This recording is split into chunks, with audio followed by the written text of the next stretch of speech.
Assalamualaikum warahmatullahi wabarakatuh. Selamat datang di mata kuliah Fisika Dasar. Dan kali ini kita akan membahas tentang gravitasi. Oke, kita langsung masuk ke pembahasan teori gravitasi universal. Kita ketahui bahwasanya planet-planet bergerak mengelilingi matahari dalam lintasan mendekati lingkaran.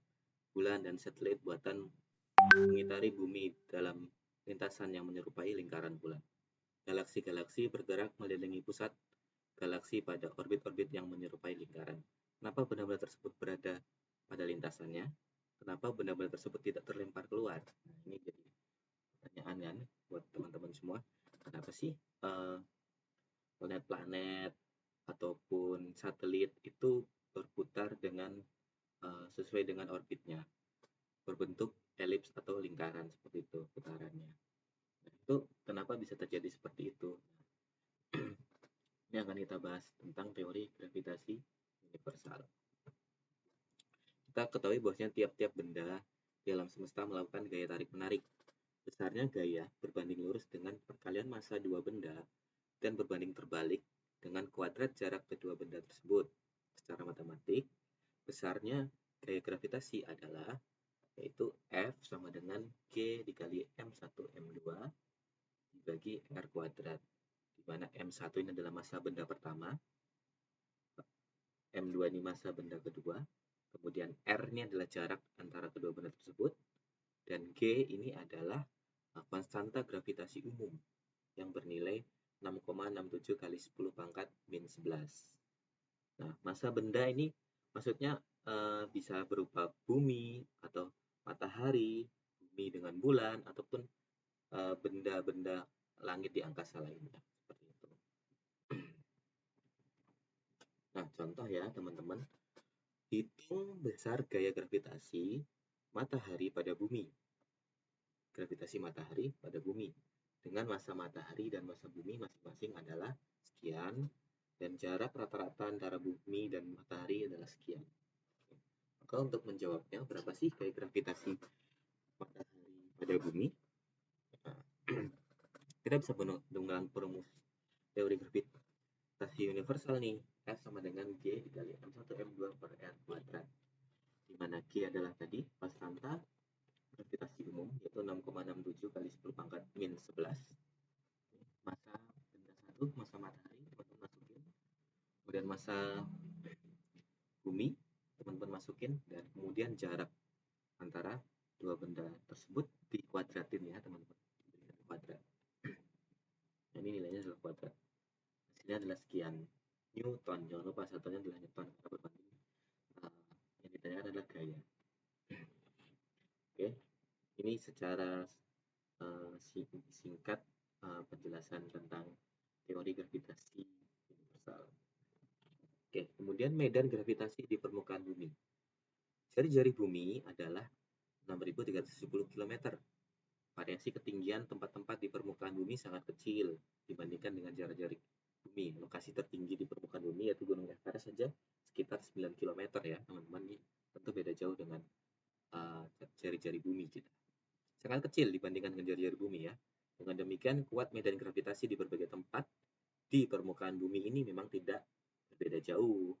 Karena memang tempat yang paling tinggi aja 9 kilo, sedangkan jari-jarinya 6.000 sekian. Maka sebenarnya medan gravitasi di berbagai tempat, mungkin di pegunungan Arfak gitu ya, kalau di Sorong, dengan di SP3 misalnya gitu ya.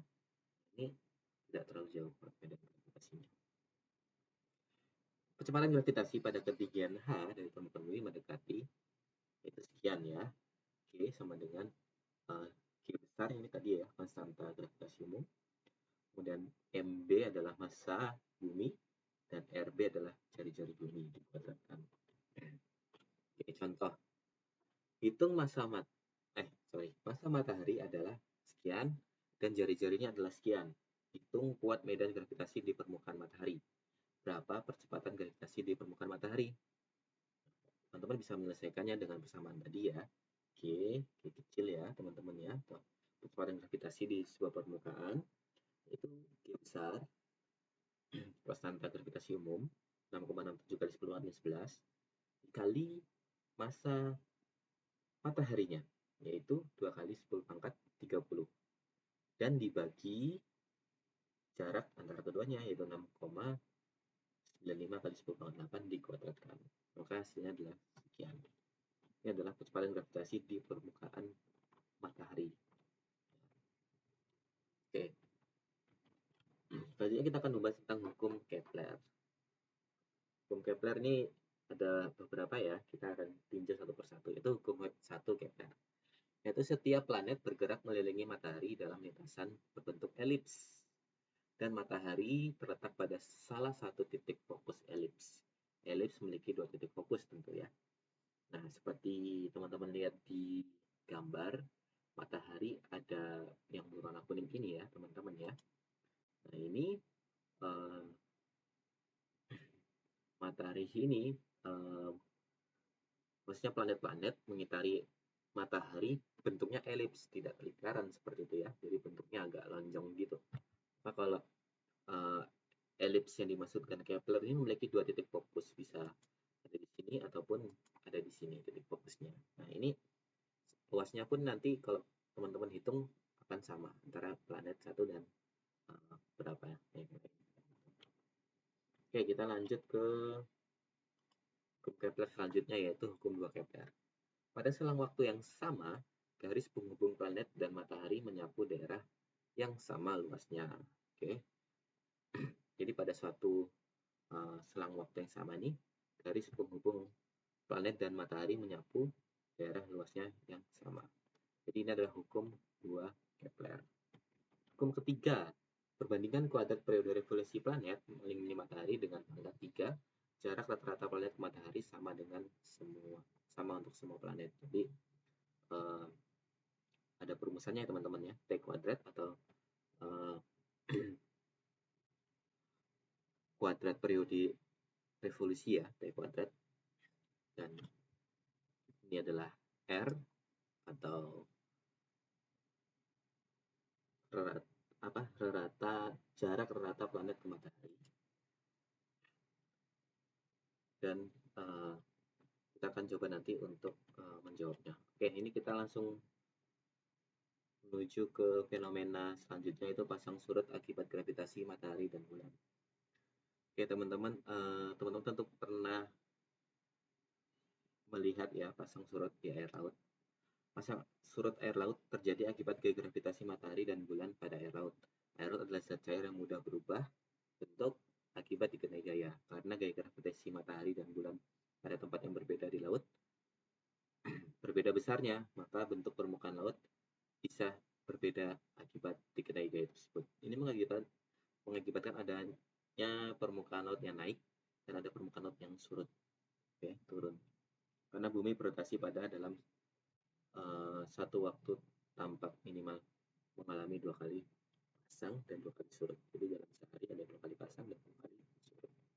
Nah, ini adalah fenomena ketika pasang surut ya teman-teman. Ketika tidak ada pasang surut ya airnya seperti ini aja. Ketika ada gravitasi, misal ada bulan gitu ya, karena berhubungan dengan bulan pasang surut, maka nanti ada di titik A di mana terjadi pasang dan titik B terjadi surut dan lain-lain.